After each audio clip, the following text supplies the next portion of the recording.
clients reported injuries?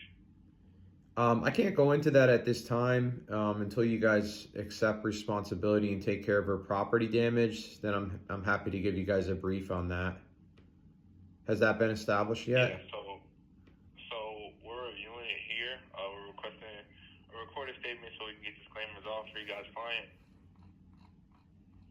Okay. I mean, I gave our written statement yesterday to the first adjuster on this. Have you guys talked to your insured yet? Yeah, so we're reviewing it here. It looks like the claim is still new. So we're still just kind of reviewing everything. You said we can't get a recorded statement? Not at this time. I mean, we gave a written statement. You know, that's her statement. Yeah, I'm not seeing that, so that's why I was requesting that written statement. Okay. Yeah, just got a couple more questions. So is your guys' client actively treating it? If so, what are they active treatments for? Yeah, they're getting medical treatment right now. Okay, like Cairo, did they go to the ER on the scene? Yeah, I mean, again, I can't discuss any of the injury portion of the claim until we get liability accepted and her property resolved. Yeah, so just because there's a claim filed doesn't mean we're going to just accept liability. So having like a recorded statement could help with that. Do you have a police report? There was a police report, but it's not available yet. I will definitely get that to you guys when it is. And I also told the other adjuster that I would do that as well. Okay. Yeah, if you can get that information to us, really helps us out a lot. And I'll put a note on here as well for that.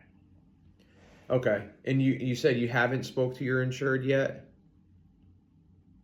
No, that's not what I'm saying. The claim is still under review. Okay, because it's been 8 days. I mean, if she just admits that she rear-ended our client. The claim was filed 3 days ago, Mm-hmm. and that's why we're requesting that information, like a recorded statement from you guys' client, so we can move forward with the liability decision.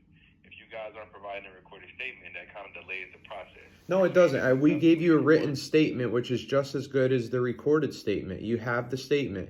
She was on I-10. I'm not seeing that on here. I'm not seeing that on here. Okay, well, then you guys have to work with each other and talk with each other before you pick up the phone to make sure that you guys are on the same page.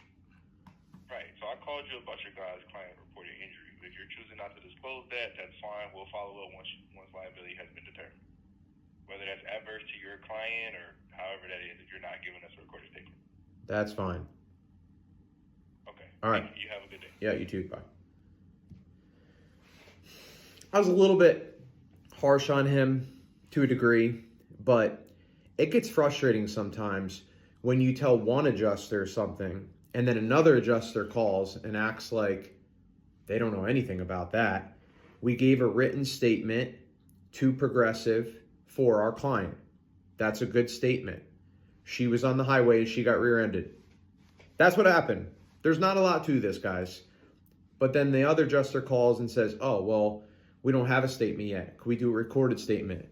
No, because what happens in the recorded statement is they try to pull things from our client. They try to ask multiple questions that are basically the same question, but they'll ask them in different ways. And sometimes that just trips people up when they're answering the question when there's not a lot to be said. On the highway, got rear-ended. This is just what they do. They want to get recorded statements because then they'll be able to trip our client up or try to find some type of responsibility on our client. Maybe they put 20% at fault on her, 80% on their insured, or 50-50 or something like that. You just never know. But I know some insurance people are going to not really like this video, and that's fine. You don't have to like it. I don't really care. I try to do the best that I think is good for our clients in every single situation. And I know at the end of the day, a lot of you think you're just documenting your files, but I've been doing this for 13 plus years. And there has been countless times where an insurance company will put 10%, 15%, 20% on our clients for an accident they did not cause in any way, shape, or form. And now they have to get 15% or 20% less money to fix their vehicle. At the end of the day, we work those things out with the injury claim. But for the vehicle claim, if they need $15,000 for their vehicle and you're only going to give them $10,000 or $12,000, that's BS, man. If it's going to take $10,000 to fix their vehicle and you're only going to give them $7,000, and now they have to come out of pocket for $3,000 to fix their vehicle because you guys want to slap 15 or 20% fault on our clients. It's just nonsense. And, shout out to all the adjusters that don't do this kind of stuff, but it just happens time and time again. So when I'm asked for a recorded statement, we usually say no. Unless there's just absolutely nothing more that we can do for a recorded statement, there's just no way we're going to get liability. We may allow a recorded statement then, but a lot of times we want to make sure that that recorded statement is also under oath and it's used after we have to file a lawsuit later. You're not going to ask our client 2 recorded statements. You're not going to get one in pre-litigation and then another one in litigation realm. So, this is the type of thing that we deal with every single day. Hopefully they will accept responsibility right away.